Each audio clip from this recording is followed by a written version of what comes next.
출애굽기 3장과 4장은 마치 영화의 한 장면 같습니다. 장엄하고 신비롭습니다. 선택받은 영웅에게 신의 사자가 나타납니다. 배경음악이 쫙 깔립니다. 풀 오케스트라의 스트링들이 저마다의 현을 울리며 공간을 채워나갑니다. 저기 스스로 타오르는 불꽃이 보이지요? 가운데서 하나님의 메시지가 흘러나옵니다. 그 음성이 천하를 울리는 듯 영웅의 어깨 위에 무겁게 내립니다. 내 신을 벗으라. 나는 내 조상의 하나님 아브라함의 하나님 이삭의 하나님 야곱의 하나님이니라. 내가 내 백성의 고통을 분명히 보고 똑똑히 들었다. 이제 내가 내려가서 그들을 건져내리니 이제 가라.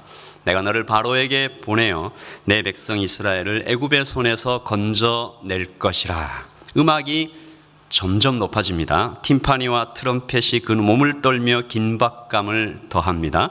영웅은 숙였던 고개를 천천히 들고 굳게 담은 입술을 엽니다. 명을 받들겠습니다. 이제 위대한 발걸음을 멋지게 내디딥니다 라고 쓰면 참 좋았을 그때에 음악이 딱 멈추고 삐리릭 소리와 함께 분위기를 확 깨는 영웅의 목소리, 아니 그냥 남자 모세의 목소리가 들립니다. 아니요, 저 못 가는데요. 반지의 저항이 코믹 시트콤으로 갑자기 변해도 이보다 더 황당할 수는 없을 것 같다라는 생각이 듭니다. 그렇게 시작되었습니다. 하나님과 모세의 대화입니다. 멋질 것도 없고 아름답지도 않은, 어쩌면 참담한, 그래서 더욱 현실적인 이 대화에는 모두 5번의 거절이 기록되어 있습니다. 좀 심하다. 어쩌면 이럴 수가 있을까? 모세의 거절들은 우리를 참 당황스럽게 만들고 기가 막혀 말문이 닫힐 정도로 어이없는 일이지만 안타깝게도 우리 주위에 꽤나 많이 관찰되는 것 또한 현실입니다. 목자로, 선교사로, 또 후원자로, 다음 세대를 일으켜갈 교사로, 그리고 여러 가지 봉사의 자리로 하나님께서 부르실 때에 얼마나 많은 사람들이 모세처럼 거듭 거절하고 외면하는지 모르겠습니다. 물론 여기 예배하러 나오신 분들, 특별히 수요 예배까지 이렇게 오신 분들은 모세의 거절이 아니라 마리아의 순종을 닮으셨다고 저는 믿고 또 실제로 많이 보고 있습니다. 얼마나 아름다운 모습들이 많은지 모릅니다. 비지땀을 흘리며 주방에서 영적 전투를 벌이는 분들, 뙤약볕에 혹은 장마비가 쏟아지는데 한 분 한 분에게 정성을 다하며 주차 안내로 섬기시는 분들, 다음 세대를 품고 눈물로 양육하시는 교사들의 그 마음, 그 진심을 마주대할 때는 참 마음이 뭉클해집니다. 아무도 모르는 곳에서 주님을 섬기시면서 묵묵히 자리를 감당하시는 분들 모두에게 이 자리를 빌어서 다시 한번 하나님의 위로와 하나님의 큰 상급이 함께 하기를 기도하고 축복합니다. 이 말씀을 읽으면서 모세가 5번 거절했다는 것이 저에게 참 은혜로 다가왔습니다. 하나님이시기에 5번까지 된 것입니다. 수락이든 거절이든 보통은 한 번으로 끝나죠. 어디 감히 왕 앞에서 아니요라고 말을 뱉겠습니까? 고대에는 왕 앞에서 불편한 표정만 지어도 죽임을 당했다는 기록이 있습니다. 그러나 우리 하나님은 한 번이 5번이 될 때까지 계속 참으시고 들어주시고 대답해 주신 것입니다. 사랑이죠. 모세는 그 대화를 통해서 미디안의 촌부에서 시대의 영웅으로 준비되어 이제 위대한 여행을 시작하게 된 것입니다. 오늘 우리는 이 5번의 거절을 통해서 우리 한번 따라서 하시죠. 하나님의 열심, 우리 하나님의 열심을 살펴볼 것입니다. 모세의 거절을 간략히 보면 다음과 같습니다. 내가 누구이기에 당신은 누구십니까? 그들이 내 말을 듣지 않으면 어떻게 합니까? 주여, 저는 말을 잘못합니다. 오 주여, 보낼 만한 자를 보내소서. 첫 번째부터 살펴보겠습니다. 3장 11절입니다. 모세가 하나님께 아뢰되 내가 누구에게 바로에게 가며 이스라엘 자손을 애굽에서 인도하여 내리이까? 영어 번역본을 보니까 Who am I? 이렇게 적혀 있습니다. 나의 정체성에 관한 질문 같지만 오히려 자조 섞인 한숨입니다. 나는 아무것도 아닙니다. 나 같은 사람이 무슨? 우리는 이 모세의 거절을 들을 때 즉시 한 장면을 떠올리게 됩니다. 언제입니까? 출애굽기 2장이죠. 그가 이르되 누가 너를 우리를 다스리는 자와 재판관으로 삼았느냐? 누가 너를 우리를 다스리는 자와 재판관으로 삼았느냐? 네가 뭔데? 누가 너를? 모세가 구하려고 했던 동포 같은 이스라엘 자손들이 모세의 가슴에 못처럼 박은 비난입니다. 이 사건 때문에 모세는 바로의 왕궁에서 광야로 쫓겨나게 되죠. 생명의 위협까지 받게 되지만 어쩌면 그 고생한 것보다 마음의 상처가 더 깊었던 것이 아닐까.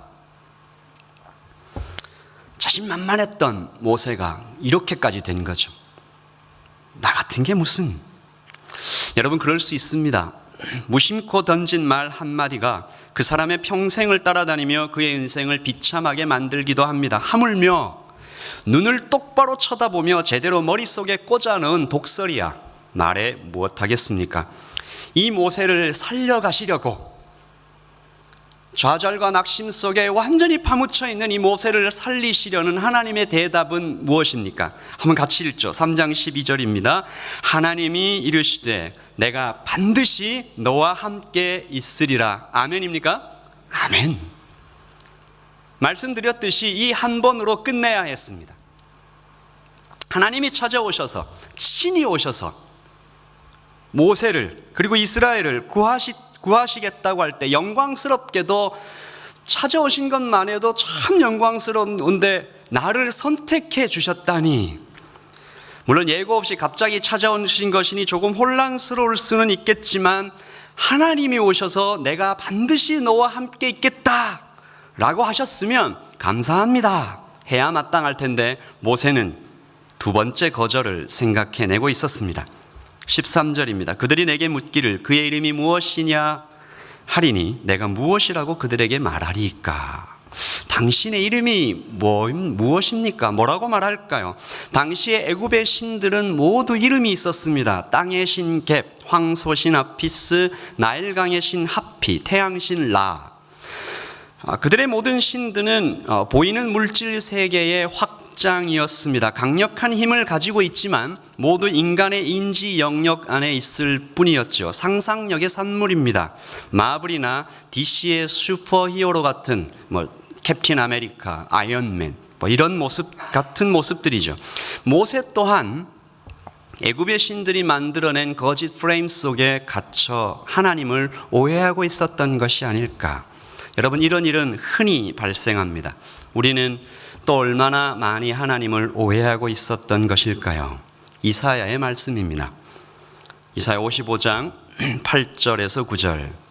이는 내 생각이 너희 생각과 다르며 내 길은 너희의 길과 다름이니라. 여호와의 말씀이니라. 같이 읽어볼까요?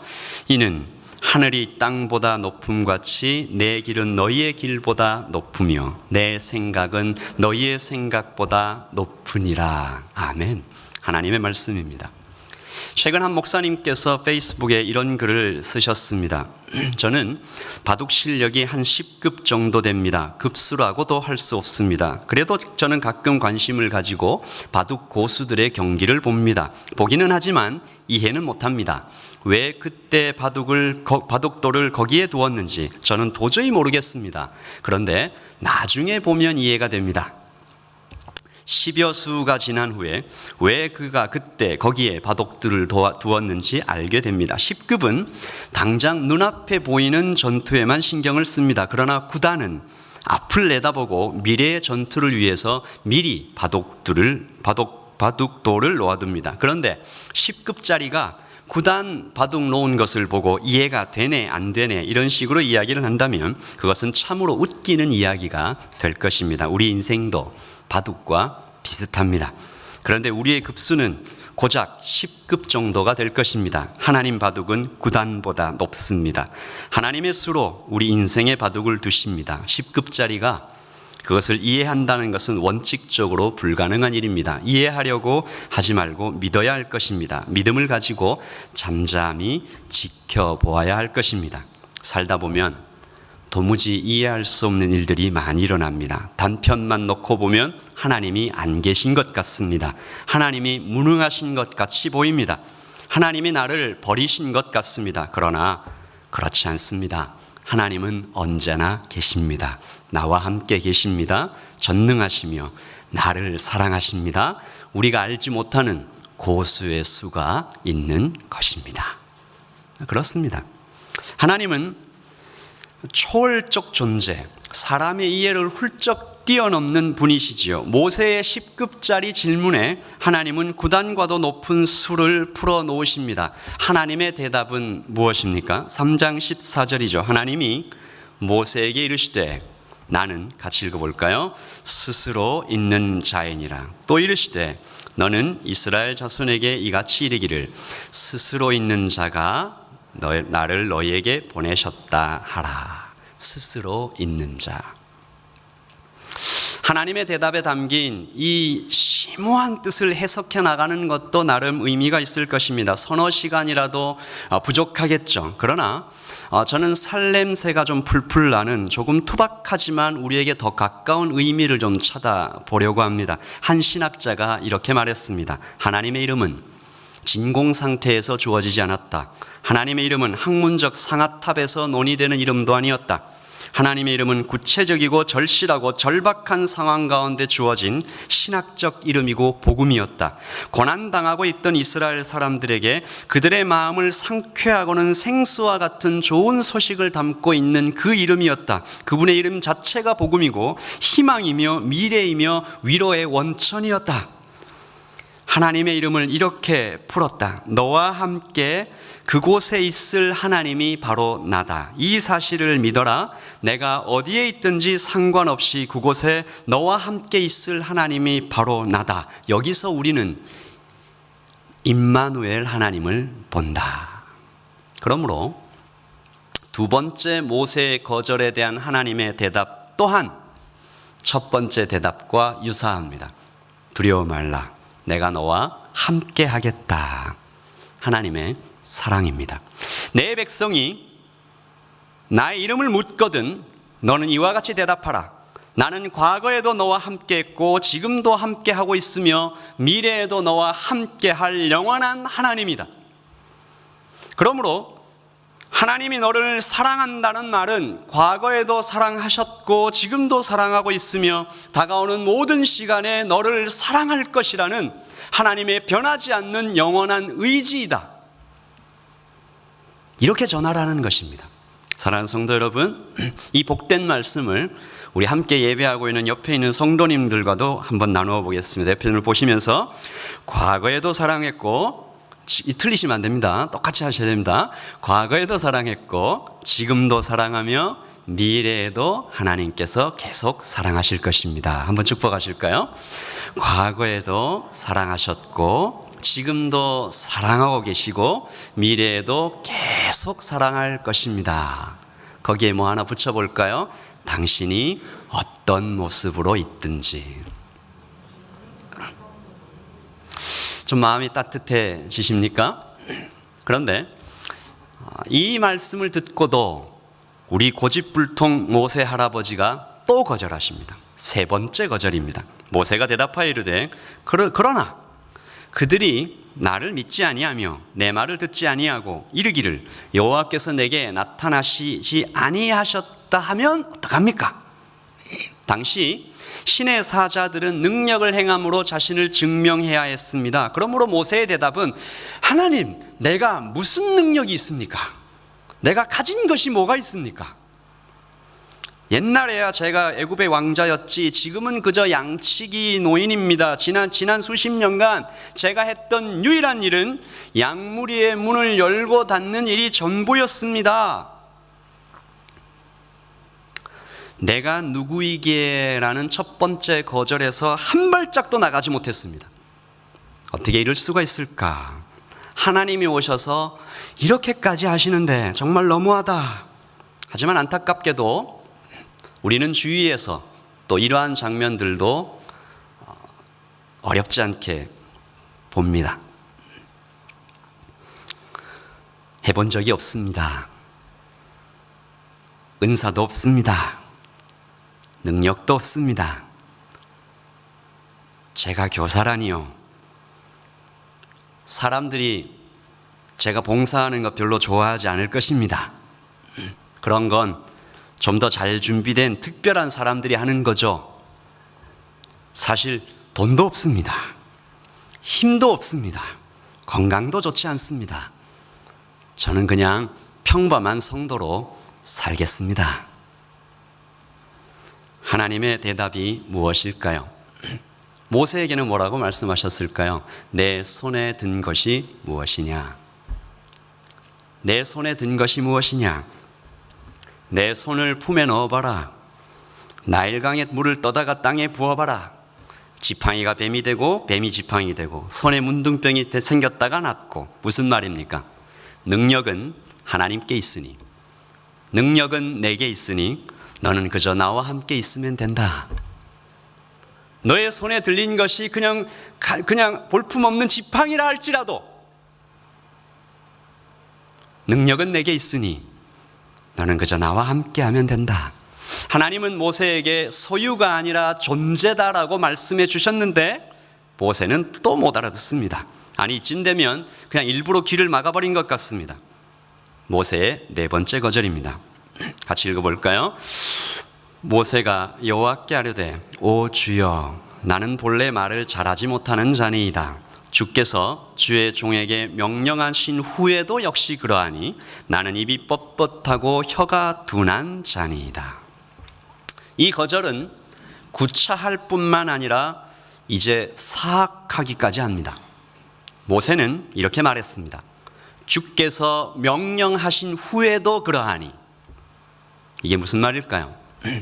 글쎄요, 하나님께서 저와 함께 하신다고 말씀하시는데, 하나님께서 저와 반드시 함께 하신다고 말씀은 하고 계시지만 글쎄요, 전 잘 모르겠습니다. 하나님이 함께 하셔도 제 뻣뻣한 입과 둔한 혀가 고쳐질까요? 모세는 그렇게 대답한 것입니다. 참 믿음이 없죠. 그러나 또 우리의 모습입니다. 모세의 거절을, 설교를 준비하면서 모세의 거절을 하나씩 살펴보는 것이 제게 참 쉽지 않았습니다. 계속해서 가슴을 쿡쿡 찔러오는 통증이 느껴집니다. 더도 말고 덜도 말고 딱 여기 서 있는 제 모습입니다. 비 오게 해주세요라고 기도했지만 우산을 들고 나가진 않습니다. 지난주에 우리 박지훈 목사님께서 기도해 줄게 라는 거룩한 문장이 땅에 추락해 버렸다고 말씀하셨습니다. 원래 천하보다 무거운 말이어야 하는데 흩어져 바람에 날리는 낙엽같이 가벼운 말이 되어버렸다. 그러나 주님의 말씀이 가벼워진 것이 아니지 않습니까? 역사에는 주께서 나와 함께 하신다는 그 믿음 하나로 기꺼이 목숨을 내놓았던 수많은 순교자들을 기록하고 있습니다. 그들의 마지막 고백들입니다. 누가 우리를 그리스도의 사랑에서 끊으리요? 존 블랜드 화형. 그러나 나는 당신을 위하여 기도할 것이요. 존 로저스 화형. 그리스도의 십자가여 환영하노라. 로렌즈 사운더스 화형. 우리 주 예수 그리스도를 위해 고문을 당하는 것보다 더 귀중한 일이 없습니다. 저스틴 마터 참수형. 같이 읽어보죠. 내 마음을 조사해봐라. 그리스도를 향한 사랑밖에는 찾을 수 없을 것이다. 단두대에서 한 귀족. 그리스도 외에는 아무도 없다. 아무도 없다. 존 램버트. 몸이 타들어가면서. 사랑하는 성도 여러분, 네 번째까지 거절하면서 주님 나와 함께 하셔도 내가 변하겠습니까? 주께서 함께 하셔도 지금까지의 제 경험이 있는데 변하겠습니까? 라고 말했던 그 모세의 믿음 없음에 대한 하나님의 대답이 여기 오늘 예배 드리고 있는 우리 모두의, 저의 귀와 여러분의 심장에 들려지기를 소원하는 것입니다. 하나님의 대답입니다. 4장 11절입니다. 같이 읽어보죠. 여호와께서 그에게 이르시되 누가 사람의 입을 지었느냐? 누가 말 못하는 자나 못 듣는 자나 눈 밝은 자나 맹인이 되게 하였느냐? 나 여호와가 아니냐? 아멘. 하나님께서 심지어 이런 말씀까지 하신 것입니다. 이제 가라. 내가 내 입과 함께 있어서 할 말을 가르치리라. 이게 참 굉장히 엄숙한 순간에 나온 말씀인데 저는 좀 약간 웃겼습니다. 오죽 못 알아들으면 내가 내 입과 함께 하겠다 이렇게 얘기하신 거거든요. 내 입과. 아까 내가 너와 반드시 함께 하겠다고 했을 때 다 포함되어 있는 건데 지독하게도 못 알아들으니까 내가 내 입과 함께 하겠다. 하나님은 정말 사람의 수준까지 내려와 주신 것이 아닌가. 이런 말씀드리기가 참 죄송하지만 하나님은 물론 그럴 뿐이 아니시지만 이렇게 뒤로 돌아서시면서 참 자괴감이 든다 이렇게 하셨을 법한. 모세는 정녕 자신의 사역이 말의 능수능란함에 있다고 판단한 것일까요? 모세는 정녕 자신의 사역이 언변이나 화술이나 가지고 있는 지식에 달렸다고 그렇게 생각한 것일까요? 그리고 마지막 모세가 5번째로 거절하는 장면입니다. 앞이 막히고 옆이 막히고 자기가 될 수 있는 모든 거절을 다 했는데 빠져나갈 모든 구멍이 막히자 모세는 쇼핑센터에서 아이들이 흔히 그러듯이 바닥에 드러누워 버린 것입니다. 4장 13절입니다. 모세가 이르되 오 주여 보낼 만한 자를 보내소서. 아 싫어 그냥 싫어 몰라 나 안 해. 이런 정도의 말이 아닐까. 우리는 여기서 인간의 지독한 죄성을 봅니다. 오죽하면 저렇게까지 사람이 망가졌을까. 불쌍하기까지도 합니다. 바로의 왕궁에서 펄펄 날던 사람이 광야에서 40년 밑바닥을 기어다니더니 아주 비참한 꼴이 되어버린 것일까. 자신감을 다 잃어버린 모습. 하지만 우리가 참 그의 심정과 그의 상황이 100번 이해되지만, 그래서 우리가 참 많이 양보해보지만 모세가 저질렀던 교만의 죄, 불순종의 죄, 열등감의 죄는 피할 수 없을 것입니다. 그 죄 속에 파묻혀 하나님을 거역하고 있는 모세, 마침내 참고 참으시던 하나님께서 화를 내시는 장면까지 오죠. 4장 14절입니다. 여호와께서 모세를 향하여 노하여 이르시되 레위 사람 내 형 아론이 있지 않으냐? 그가 말 잘하는 것을 내가 아노라. 같이 읽어볼까요? 그가 너를 만나러 나오나니 그가 너를 볼 때에 그의 마음에 기쁨이 있을 것이라. 하나님의 대답이 참 놀랍습니다. 내 형 아론이 있지 아니하냐? 그가 너를 만나러 오고 있는 중인데, 아론은 너를 만나면 크게 기뻐할 것이다. 아론은 왜 사람 없는 광야로의 여행을 시작했을까? 그는 언제 출발했을까? 오다 가다 우연히 모세 있는 곳으로 오고 있는 것을 하나님께서 마침 발견하셔서 모세에게 알려주신 것일까? 아닙니다. 하나님께서 모세에게 아론을 보내신 것이죠. 하나님의 도우심이 모세에게 딱 도착할 수 있도록 미리 출발시키신 것입니다.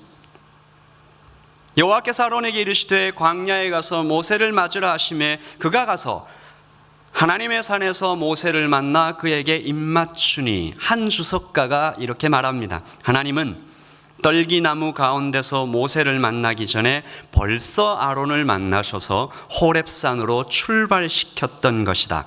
이 얼마나 놀랍고 섬세한 하나님이신가. 우리는 여호와 이레 준비하시고 공급하시는 하나님을 만납니다. 바울은 갈라디아서 4장 4절에 때가 참에 하나님이 그 아들을 보내사라고 고백했습니다. 하나님께서 신구약 중간기 400년 동안 헬라와 로마, 이스라엘의 심령에 메시아의 갈망을 심어 놓으시고 딱 그때 때가 참에 예수 그리스도를 보내어 주신 것처럼 말입니다. 저와 여러분에게 묻습니다. 우리는 얼마나 많은 아론을 놓치고 있는 것일까? 물론 하나님의 섭리에 실수도 없고 후회도 없으시지만 그래도 못내 우리의 가슴을 찌르는 질문 하나가 있습니다. 혹시 하나님의 도우심이 이미 출발했는데 기다리지 못하고 너무 일찍 다른 길로 가버린 적은 없었을까? 하나님은 나에게 관심이 없어 너무 일찍 낙담해 버렸던 적은 없었는가? 다니엘에게 나타난 천사장의 말을 기억합니다. 다니엘아, 두려워하지 말라. 내가 깨달으려 하여 내 하나님 앞에 스스로 겸비하게 하기로 결심하던 첫날부터 내 말이 응답받았으므로 내가 내 말로 말미암아 왔느니라. 첫날부터 내 말이 응답되었다라는 것입니다. 바사국 군대에게 막혀 21일 늦어지긴 했지만 그것도 하나님의 섭리 안에 있는 것이니 때때로 늦어지는 것처럼 보일 수 있지만 하나님은 하나님의 때 카이로스에 딱 맞춰 그때 도착하시는 것입니다. 사랑하는 성도 여러분, 이 모든 거절과 하나님의 대답을 살펴보면 우리 가운데 어떤 생각이 드십니까? 아까 처음에 우리가 같이 했던 말이죠. 한 번 더 할까요? 하나님의 열심. 한 번 더 할까요? 내가 아니라 내가 하는 거야. 앞에가 내고 뒤에가 냅니다. 네가 아니라 내가 하는 거야. 우리는 어떻게 뉴질랜드까지 오게 되었고 또 지금까지 여기 이 자리에 한우리 교회에서 한 가족으로 만나게 된 것일까요?